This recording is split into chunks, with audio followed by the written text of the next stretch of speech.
Lou Merloni knows there's nothing wrong with an F-bomb. I dropped one yesterday in the first 5 minutes of the show. Learned a lesson. A little red button. Jeez, the guy leaves the radio booth for like a month, and he doesn't know you got to push the red button to I don't be on know. the air. I don't know what the hell I'm doing. NESN analyst Lou Merloni, who I don't think is angry Lou anymore. I'm not sure he's happy Lou. I think he's a little more stable Lou. Is that fair? Yeah, it's kind of like I didn't go on this last road trip. Yeah. So I sat home and just sort of watched the whole thing unfold, 3-3. We needed you. Wondering how the hell did they not win 5? Yeah. Right? Like 5. Yeah. Maybe 6 of those games. What do you mean? So when you're up 6-0 in the 6th, you should win? Yeah, and when I'm doing it every day, it's almost like I've taken the mentality of playing again. Yeah. Like the game is over, I'm pissed. Mm-hmm. Like it's like, how did that happen? Ride home, and then you get home and you're like, okay, there's another one tomorrow. Wake up and who's pitching and go back to work. And that's what they do. And I think I was tweeting about the other day, like the emotional roller coaster of a fan. You can't do that as a player. Everyone's just losing their mind over one game. It's one game, and the next day it's like, no, it's a tough loss, brutal loss. Jump on a flight, get back here to Fenway, and try to take 2 out of 3. And it's like, well, that's a loser mentality. It's like, well, that's the only mentality you can have in baseball. I don't know what else to tell you. You can't control the past. Sorry, you've got the now and the immediate future. And I'm kind of curious, going from being in here on a regular basis, watching the games on TV, calling a few on the radio, versus now being the big TV star and seeing him from a different perspective. See that hair slicked back? No, good. Did he not walk in? And he's like, Mike Giardi, eat your heart out. Yeah. Second handsomest man in all of Boston sports. No grays? That's all I'm Going talking about? I got it right here. Well, you got the grays on the beer, but that's distinguished. Yeah. So, but Yes. what are you? So, Lou, what are you noticing? Like, you must, now that you're like watching it from that perspective every day and having to provide a different level of analysis than you did in here, chopping it up with you, me, for you, etc. What are you noticing about the team now? Like, what's different than the jobs kind of thing? Yeah. I think I know more now. Yeah. Cut that, Stiz. No, I'm just saying. Like, I know more now. I'm just like, I'm around there all the time. So like, I'm talking to the players, I'm talking to the coaches, I'm talking to managers. There's a lot of weird decisions, or sometimes even me, I'm sitting there going, why aren't we doing this? Why aren't we doing that? And then you get the answer, and you're like, okay. When you're doing this every day, there's still communication, but you're not in it. Mm-hmm. So you get some of the answers of why things are done.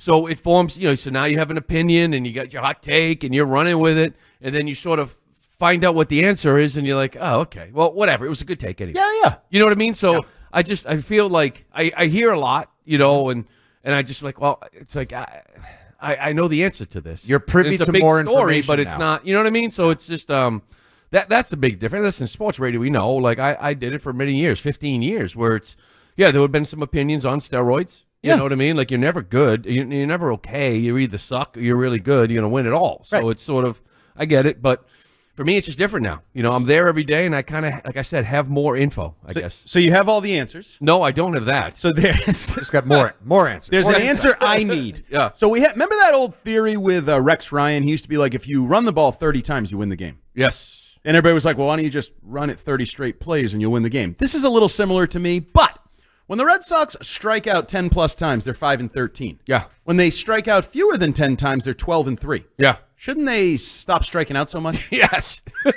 How do they go about doing that? Well, I tell you, when they went on that little run where they weren't, because I remember I was talking to Pete Fitzy, the hitting coach, and he was like, See?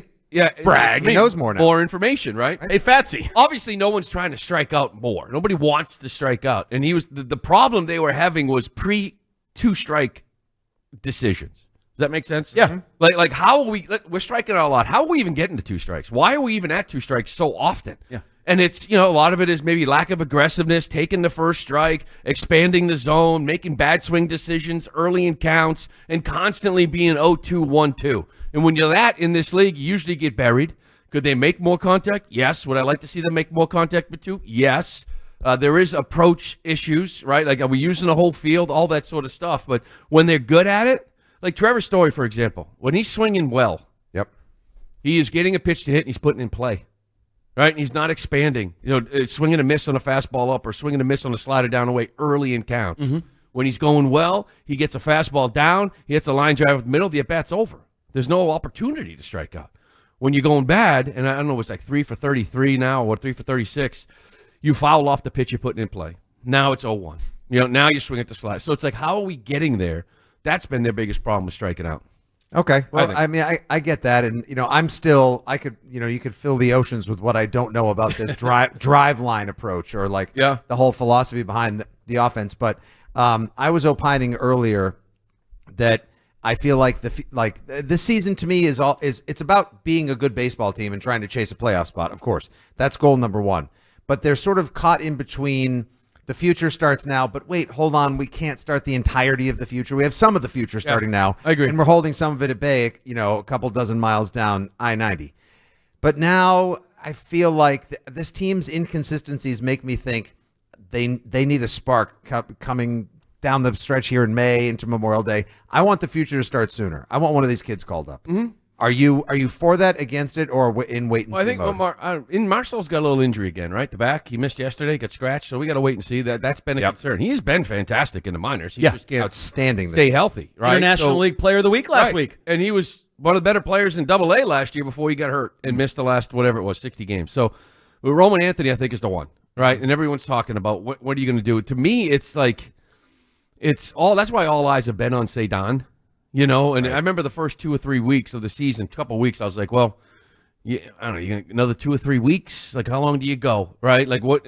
And, unfortunately for the Roman Anthony people, the last 3 weeks, he's kind of like 280, hitting bombs, stealing bags, and the defense is fantastic. So it's like, I don't know if they just force a move with that. They could make it today. I have no idea, but I do think it's coming. I do, and they always say these things can work themselves out. There hasn't been an injury to open it up. But I know this. When he comes up, he's coming up for good.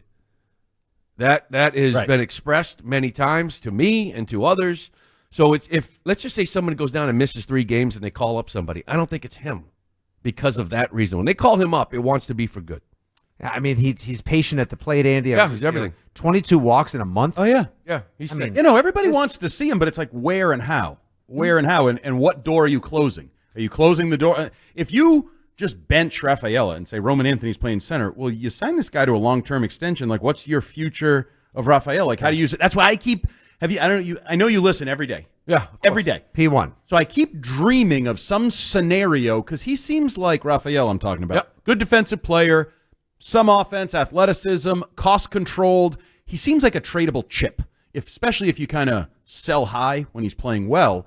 He feels like the guy that could be in a deal. Mason Miller's the name I like to throw out there because I dream of getting Mason Miller. Send Rafaela, send Abreu, send a prospect to the A's to get me Mason Miller because then Chapman is your setup guy. Now your setup guys named Whitlock and Slayton are even pushed down. And Roman Anthony now takes over in center field. Is that not the perfect scenario for the Boston Red Sox? Well, I mean, listen, getting Mason Miller to me is like a perfect scenario. Yeah, two guys that throw 103. Yeah, I think it's going to take a lot to get him because of how much time he has left. Yeah, control.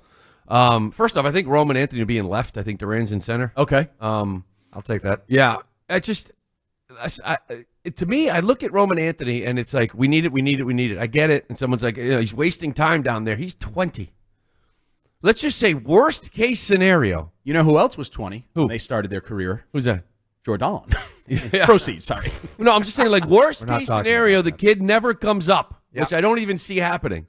The offseason, you clear a space. He's your starting outfielder next year. Like, it's not god-awful for a 20-year-old to spend a season in AAA, even though I don't think it's going to happen. But until they need him, I don't see it happening. But is there a difference between those two? Because there was a little hint. Marcelo Meyer talked to Jones and Keefe. Yeah. Opening day, Worcester, and made some comments like, I belong in the big leagues. Yeah. He said he earned it this year. Yes, and he's right.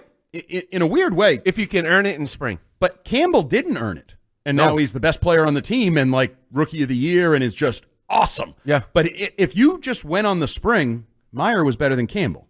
And yeah, he was. I feel like that was a bag job. They knew they were giving the contract to Campbell. They wanted him to be the second baseman. Like, that was sort of a bag job operation. The only thing I would say is that spring training is interesting. Like, it matters to some. It doesn't matter to all, right? But if you're good, it matters. If you're bad, it doesn't. Well, here's the thing. Like, it's my approach. We don't ignore, like, the entire year before or the entire 2 years of who the player is because he had 2 good weeks in camp or 3 good weeks in camp. You know, like, the player is still the player. If jobs were really won in spring training, Trace Thompson would be your starting center fielder.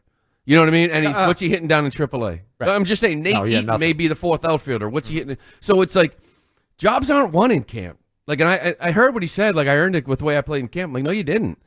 You got hurt last year at the end of the year and never played AAA. You got to go to AAA. You got to play that level. You got to hit better against lefties. You got to show that you can control your swing against breaking balls.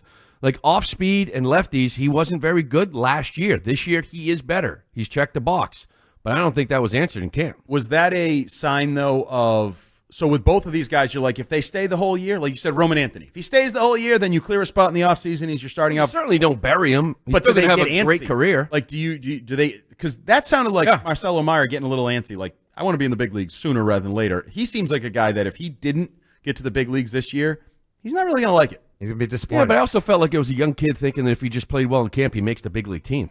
Yeah, but isn't that how it usually works? No. Because high prospect. That's the other thing. Not everybody is the fourth pick in the draft who could have been the first pick in the draft, right? Yeah, but like I said, you get it's not how. But it's like Will Campbell's going to be the left tackle. He does not have to win the left tackle job. True. He is going to be written in Sharpie from day one. Yeah, like because the top picks usually kind of get promoted. Yeah, in football right away. Like top picks in baseball don't even get to the big leagues. You know what I mean? So it's forever. Yeah, like I don't think like a guy can come in like that from Double-A and win a job on the Boston Red Sox unless Trevor Story got hurt. Right. You know, and we'll see where his season goes. You know, he's a guy that's been hurt a lot too. But Marcelo's job is to be ready for that injury to Trevor Story if it happens.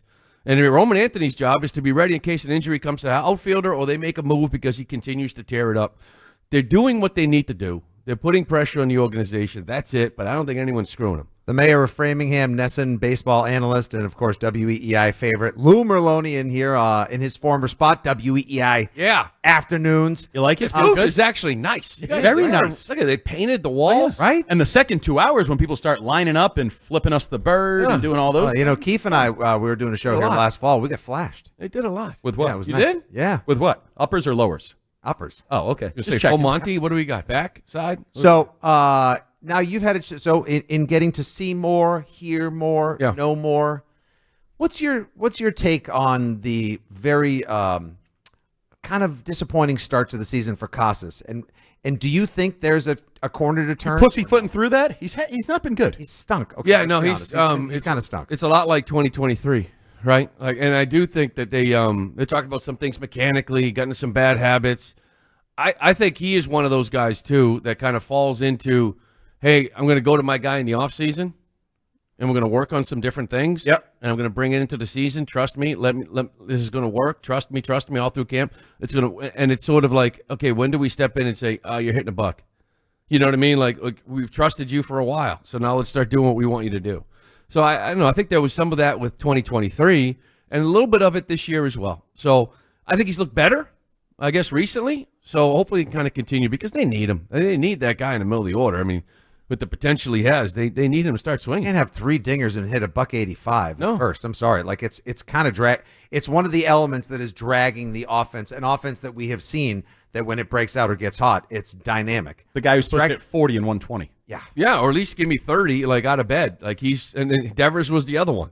You know, it was like you're not going to have a great offense if Devers hitting second and Casas hitting fourth, like aren't doing anything and striking out every time. Right. So Devers has been better because for some reason they keep throwing him a lot off speed. I still want to see him hit velocity. Yeah. Mm-hmm. And Casas has looked a little bit better too. I'm just waiting for him to take off. How are we feeling about the pitching staff? Because it's like obviously you're hit or miss. The pig, the pig has been good.